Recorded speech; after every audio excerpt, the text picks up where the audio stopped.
The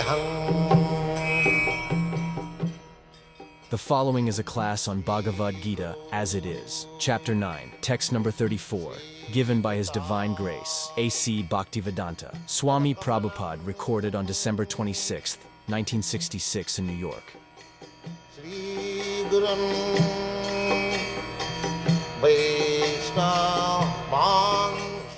Manmana bhavamad bhakta madjari mang namaskuru mamiva aishyasi kaunteya jittiman atparayana. This verse we have already finished. The conclusion of the 9th chapter of Srimad Bhagavad Gita, that the Lord says that manmana bhavamad bhakta, just always think of me, just become my devotee, and if you want to worship, just worship me. Anyone in the rear would like to move up, you could hear much Yes, better. please. Come forward. Come forward, yes. And this is the process of devotional service. It is not very difficult. Everyone can execute. To think of God, to offer some obeisances to God, and to serve something, to render some service unto Him, and just to become a party of God. Just like we identify, everyone identifies to some party, either politically, socially, or religiously, economically. There we have got so many fields of activities, but in each and every field we have got a party feeling. You cannot avoid that. In political field, you have got so many parties. Even in your own country, even there are Democratic Party or Conservative Party and this party, that party. Now worldwide also the Capitalistic Party, the Communistic Party. In our country also there is Congress Party. So party is already there. Then socially also, you are Christian, I am Jew, I am Hindu. Of course this is religiously. And socially also. In India there is very social parties. So you cannot avoid this partyism. All ladies and gentlemen who are present here, I ask you, do you not belong to any party? Can you deny that I don't belong to any party? Everyone belongs to some party. Now, spiritualism means that we should identify ourselves as God's party. That's all. That is spiritualism.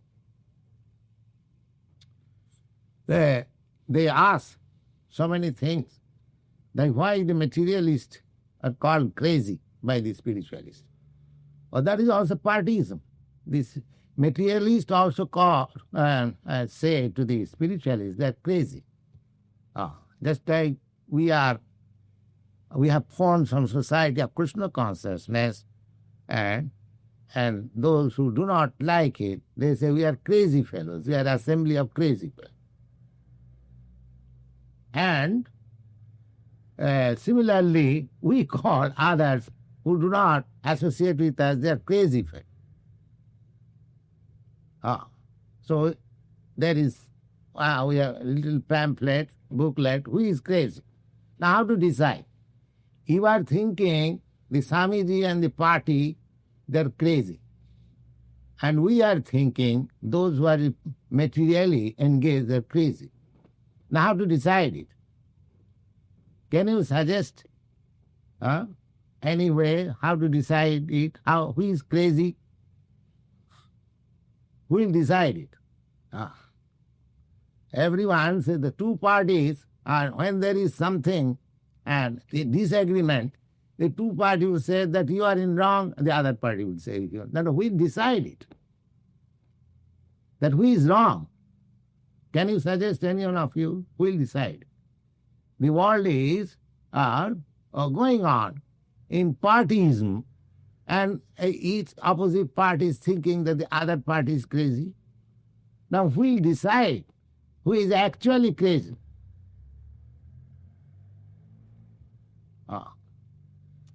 The actual, then we have come to the point of reason. Who is crazy? Now just see, take any common man, not yourself, not myself, any common man. If you ask him that what you are, he will say his conception is that I am this body. Everyone will say. He will give you some description that I am Christian, I am Hindu, or I am Mr. such and such, I am Mrs. such and such. Everything, whatever he or she will say, that is all due to this body. All due to this body. Everyone. When you say you are American, that means this is this body, because by accidents, by something, or by some reason, you are born in this land of America. That is also another artificial name. The land is neither America nor India. The land is land. But we give some designation. This is America. We make some boundary. This is United States of America. This is Canada. This is Europe. And this is Asia. This is India. So this is our made. But actually, was there any history that the land is American or the land? Say 400 years before or 500 years before, was this land as known as America? You have named it America. Said some thousands of years before, was this the continent which is known as Europe? Can you trace out history that it was known as Europe? They are all designations. Just like we can say, from historical point of view, a Vedic literature, this whole world was known as Ilavati Varsha. Ilavati Varsha. And later on, since the reign of one great king, emperor, his name was Bharat, and he changed name into his own name, Bharatvarsha. So this whole planet was now Bharatvarsha. Then as the days go on, and some part of this world was, separated from the original Bharatvarsha, and it was called Europe or some other place. Just like we have got practical experience even in this age, that India, say about 20 years before, the area of India was including Burma, Ceylon, and the modern Pakistan and everything. Now it is separated. Now they are calling this is Pakistan. And somebody is calling that is Ceylon. So this process is going on.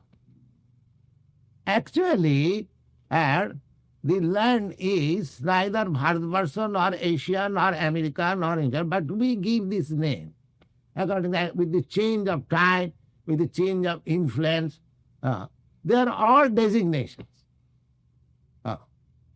50 years before, when some of you, of course, none all of you 50 years old, say 40 years before, or 35 years before, when you are, or 25 years before, when you are not born, can you say what was your designation? Were you American or Indian or Chinese or Russian? Can you say? Say after getting out of this body, do you think that we will continue as American or Indian or Chinese or Russian? Suppose you are now in America, in the land of America.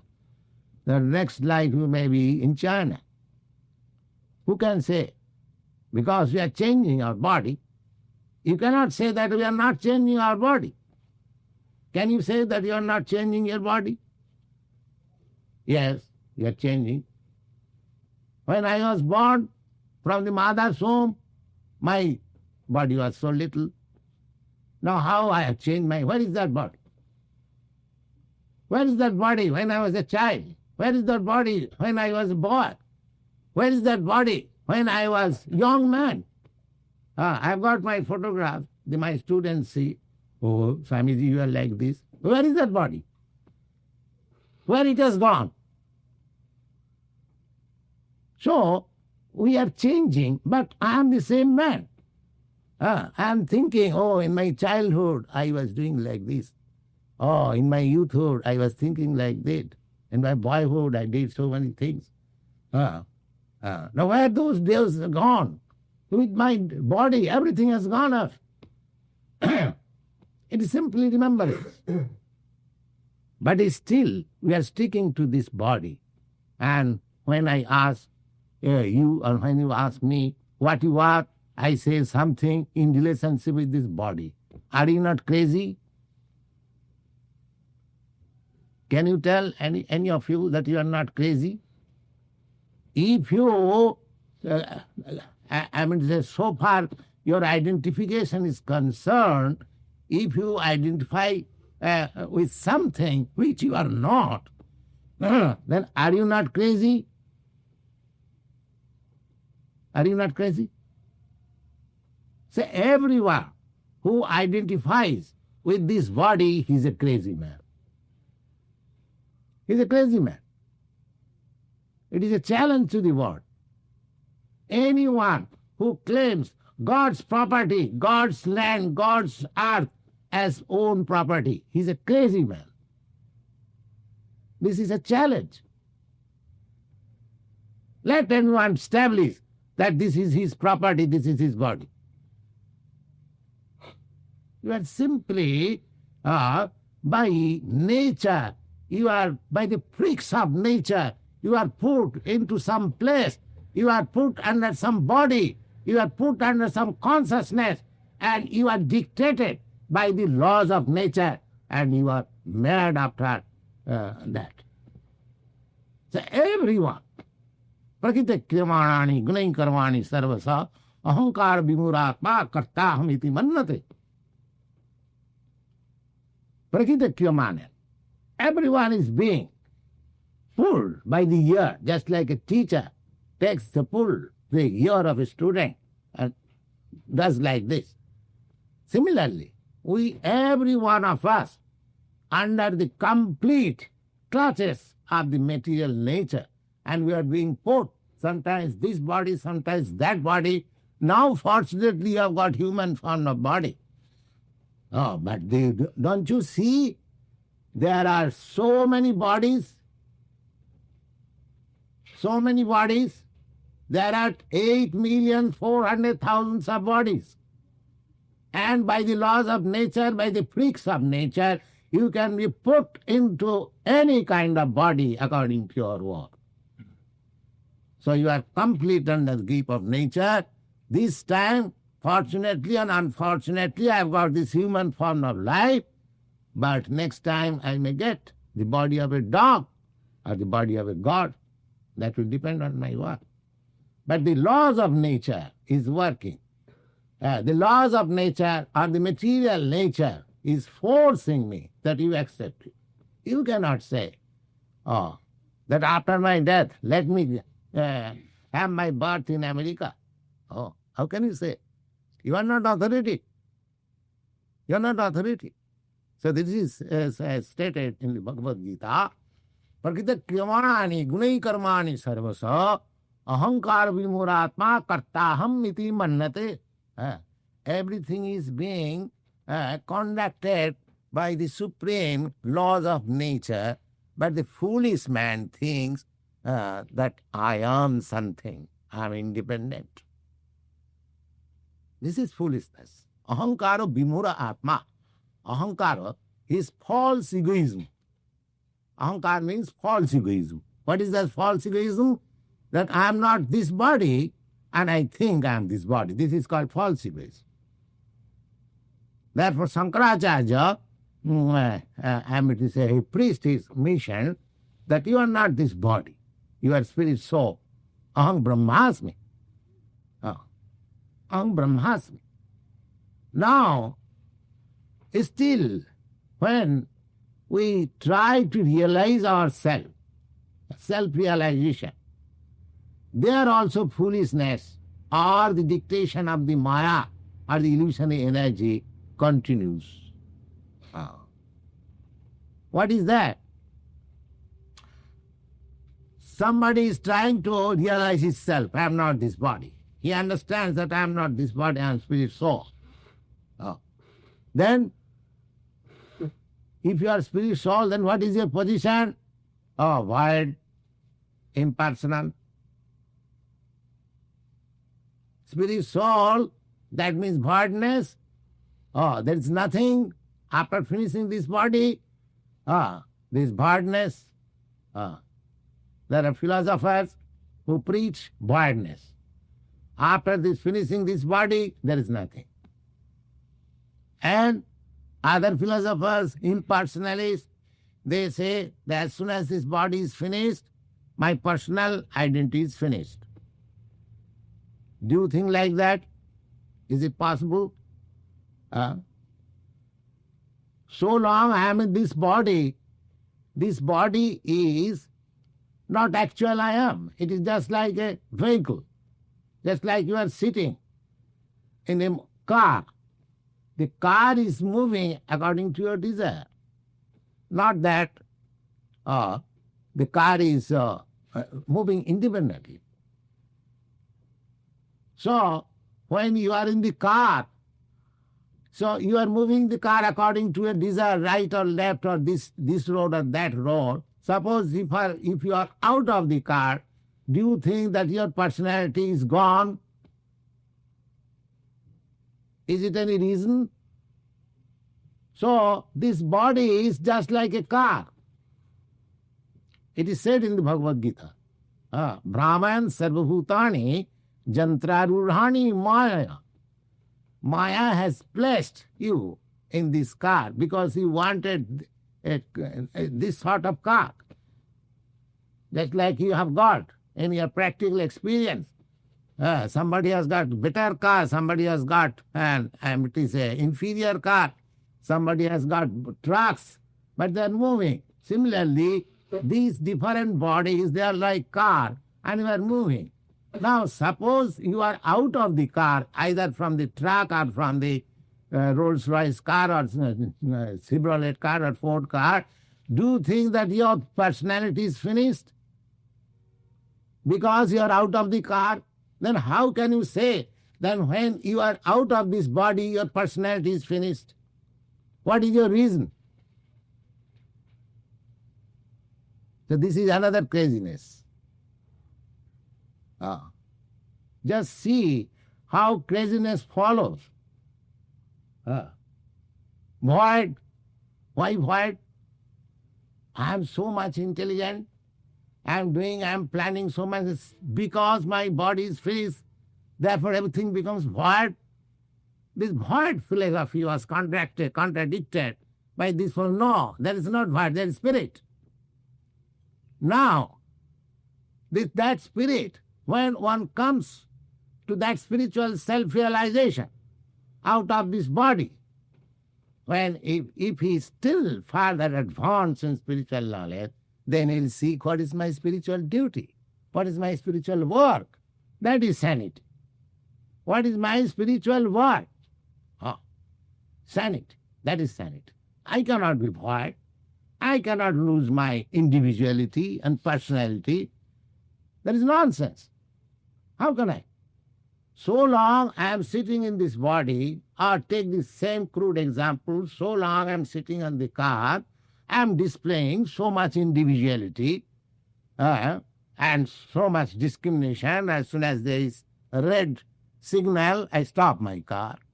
As there is a blue signal, a green signal, I start my car. I'm using my consciousness, I'm working, and simply by getting down from the car, I lose everything. I become void. What is this nonsense? No, there is neither voidness nor impersonalism. The Bhagavad Gita does not agree to that. In the second chapter, you have read it. The Krishna, Lord Krishna says that, Arjuna, myself, yourself, and all these persons who have come here to fight with one another, they were individual self before, they are individual self now, and they will continue to be individual self in the future. So, don't be mad that you shall not fight. This identity, spiritual identity will continue. And to make you understand, a very simple example was set before Arjuna, that dehi nasmin jatha dehi kaumarang jauvanang jara tatha dehantanang prapti dhiras tatra namayati.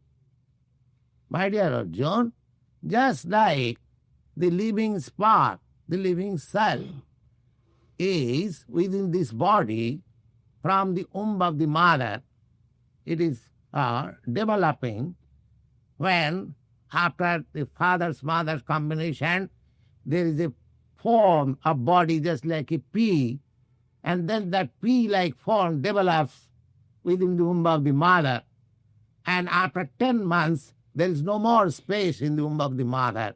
So the child comes out and again grows.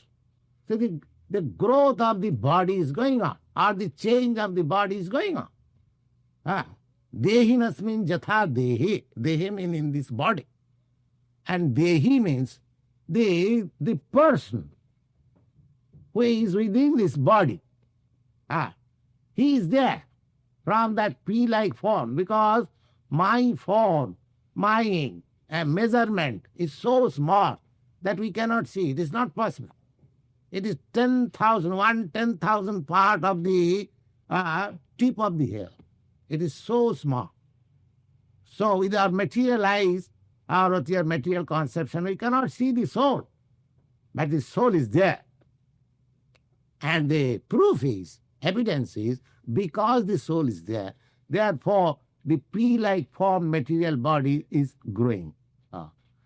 Wherever there is growth, there are 6 symptoms of presence of the soul. Growth is one of the importance. So growth. As soon as the soul is out of this body, no more growth. If the child comes dead, there is no growth. The parents will say it is useless, throw it.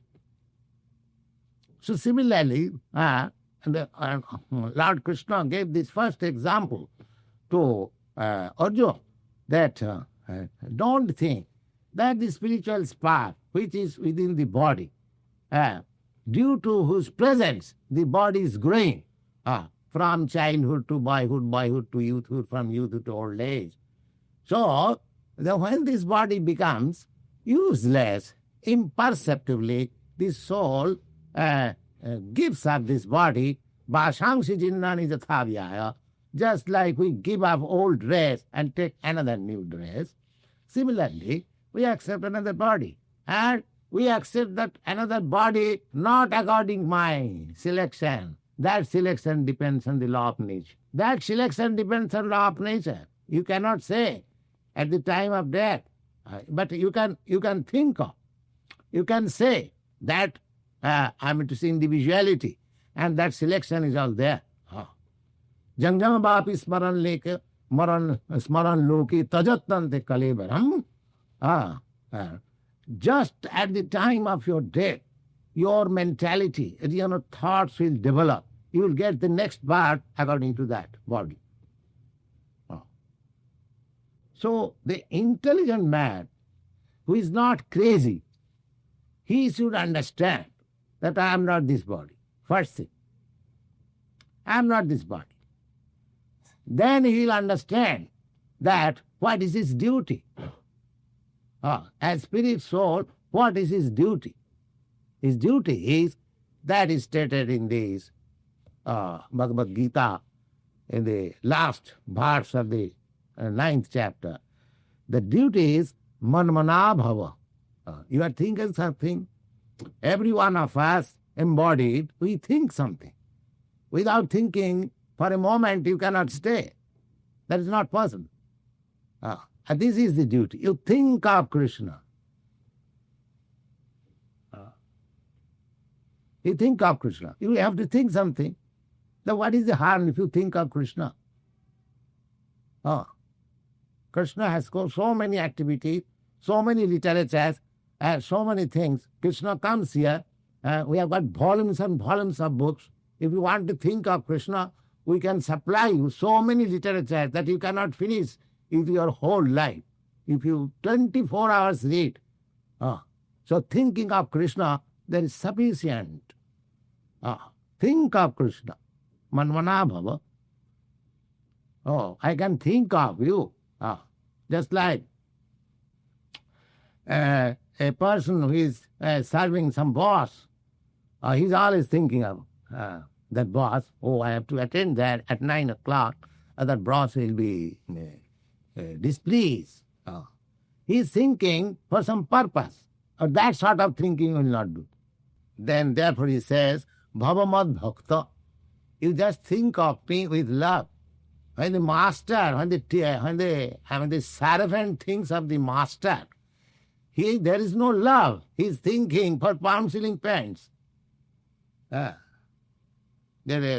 Because if I do not attend my office just at 9 o'clock, there will be late, and I shall lose $2. Therefore he's thinking of not of the master.